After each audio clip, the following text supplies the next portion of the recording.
দেখো আমরা তো তোমাদেরকে দেখেইছিলাম যে আমাদের বাগাডাঙ্গা বাড়িতে একটা গণেশ পুজোর আয়োজন ছিল, এবারটা খুব বড় করেই করেছে।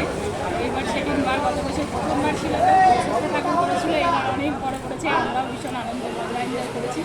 তো সেই ঠাকুরেরই আজকে বিসর্জন হবে। তো আমাদের কৃষ্ণনগরে একটা ঐতিহ্য তো রয়েছেই, ঠাকুর বিসর্জন মানে সামনে করে যাবে, ঠাকুর কাঁধে চলে যাবে। তো তারই প্রিপারেশন চলছে, তো তোমাদের সঙ্গে শেয়ার করি, চলো।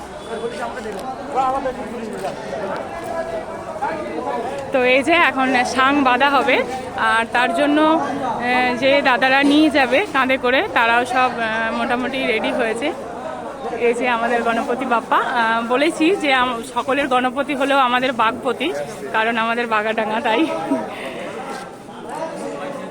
তো তোমাদের ভিডিওটা ভালো লাগলে অবশ্যই লাইক কমেন্ট শেয়ার করে দিও। তো চলো, দেখা হচ্ছে নেক্সট ভিডিওয়।